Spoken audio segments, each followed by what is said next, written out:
အားလုံးပဲမင်္ဂလာပါဒီနေ့ပြောမယ့်အကြောင်းကတော့ IP address နဲ့ပတ်သက်ပြီးတော့ပြောပြချင်ပါတယ်ကျမတို့ဒီ computer ရဲ့နောက်ဘက်တွေတစ်ခုနဲ့မကတစ်ခုချိတ်ဆက်တဲ့အခါမှာကြားခံကျမတို့ကချိတ်ဆက်ဖို့အတွက်အဲ့ computer ချိတ်ဆက်မဲ့ device ဆိုင်မှာ IP address ဆိုတာရှိဖို့လိုအပ်ပါတယ် IP မရှိဘဲကျမတို့နောက်ဘက်ချိတ်လို့မရဘူးဆိုတော့ပုံစံမျိုးတော့ရှိပါတယ်ဗောနော်ကျမ IP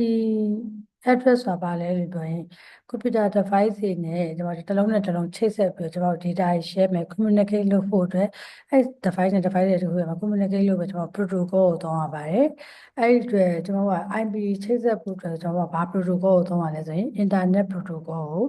အဓိကထားပြီးတော့သုံးရပါတယ်အဲ့ဒါကျမတို့ဒီ IP address မှာကျမတို့version နှစ်ခုရှိပါတယ် IPv4 address နဲ့ IPv6 ဆိုပြီးတော့ address ရှိပါတယ်ဒီနေ့သင်ခန်းစာမှာကျွန်တော် IPv4 address နဲ့ပတ်သက်ပြီးတော့ပြောပြချင်ပါတယ်အဲဒါ IPv4 address ကြီး IP address ကြီး32 bit ရှိပါတယ်ဒီအောက်မှာကျွန်မ IPv4 address ရဲ့ပုံစံကိုပြပေးထားပါတယ်အဲကြတော့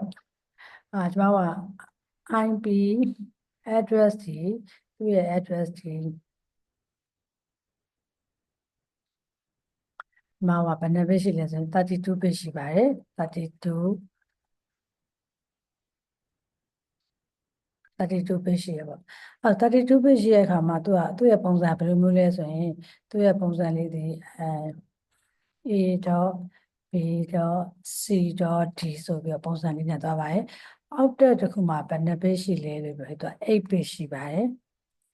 အောက်တက်တစ်ခုမှာဘယ်နှ bit ရှိလဲဆိုရင်8 bit ရှိပါတယ်အဲ့ဒီအောက်တက်တစ်ခုမှာ8 bit ရှိရဖြစ်တဲ့အတွက်သူ့မှာ dot ဒီ dot လေးနဲ့လောက်ထားတဲ့အခါမှာအပိုင်းလေးပိုင်းရှိရဖြစ်တဲ့အတွက်8 လေးလေး32ဆိုတဲ့သူ့ရဲ့ဟာဒီဘယ်လောက်ရလဲဆိုရင်32 bit ရပါတယ်အဲဆိုရင်ကျွန်တော်ကဒီ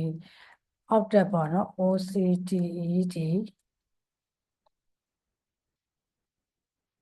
အောက်တက်တစ်ခုမှာကျွန်တော်ကဘယ်လောက်ရှိလဲလို့ပြောရင်8 bit လို့ရှိတယ်သူ့ကို8 bit လို့လည်းခေါ်လို့ရတယ်လို့ဘာလို့လဲခေါ်ရတယ်1 byte လို့လည်းခေါ်လို့ရတယ်ပေါ့နော်အဲဆိုအောက်တက်ဒီ8 bit ဒါမှမဟုတ်သူက1 byte နေတယ်ပေါ့အဲဆို IPv4 address ဒီ byte အနေနဲ့ဆိုရင်တော့4 byte ရှိရယ်အောက်တက်အနေနဲ့ဆိုရင်လည်း4အောက်တက်ရှိရယ်အောက်တက်တစ်ခုမှာတော့သူ8 bit ရှိရယ်ပေါ့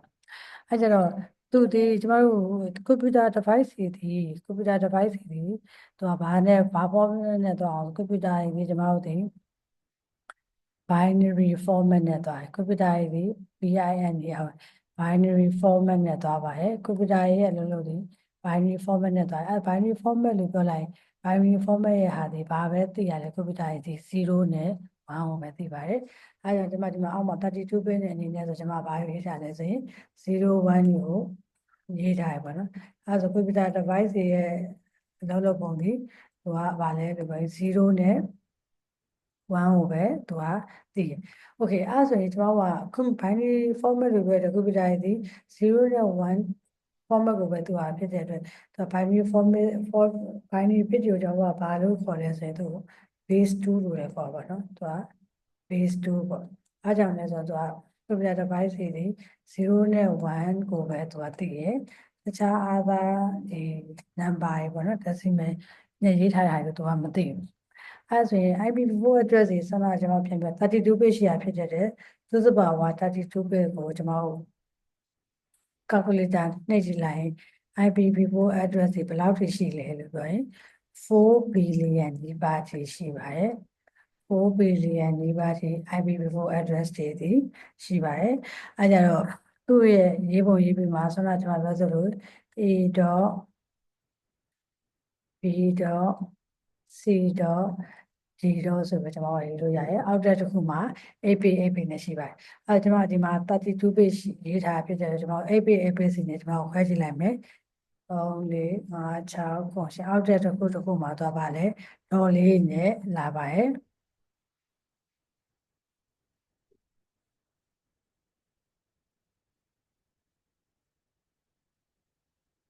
အဲ့ဒါကျွန်တော်ကဘယ်လိုလဲဆိုရင် IPv4 address ရေးရဟာဒီ8 bit တစ်ခုပြီးတိုင်း dot နဲ့သွားတယ်အဲ့အတွက်သူဒီ number အနေနဲ့ဆိုရင်တော့ဘယ်နှခုရှိလဲပဲအနေနဲ့ပြောရရင်တော့သူဒီ32ပဲရှိပါတယ်ဒါတော့ IP address တွေပေါ့ okay ဒီ IP address တွေကိုဘယ်သူက assign ချရလဲဘယ်သူကနေပြီးတော့လုပ်ပြရလဲလို့ပြောရဲကျမတို့ဒီ IANA ဆိုတဲ့အဖွဲ့အစည်းကနေပြီးတော့ကျမတို့ IP address တွေကို assign ချထားပါတယ်အဲဆိုရင်ကျမတို့ဒီ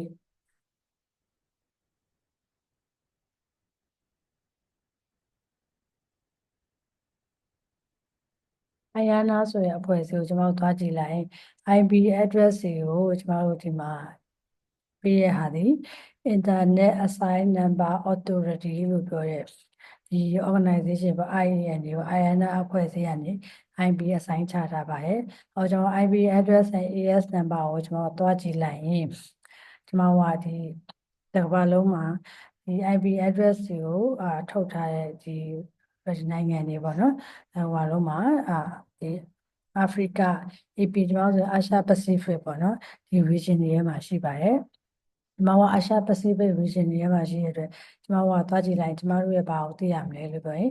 IP address တွေကိုကျွန်တော်ဘာလုပ်လို့ရမလဲဆိုရင်သိလို့ရပါမယ်။အဲကြတော့ကျွန်တော်ကပြောချင်တာကတော့ကျွန်တော်တို့ network ချိန်မဲ့ device တွေမှာကျွန်တော်ကဘာရှိမှရလဲဆိုရင် IP address ရှိမှသုံးလို့ရတယ်။ IP ကို assign ချတဲ့ဟာဒီ Internet Assign Number Authority ဆိုတဲ့ဒီအဖွဲ့အစည်းကနေပြီးတော့ IP address တွေကို assign ချပါတယ်။အဲဆိုစိတ်ဝင်စားတဲ့လူကကျွန်တော်ဒီ website မှာသွားပြီးတော့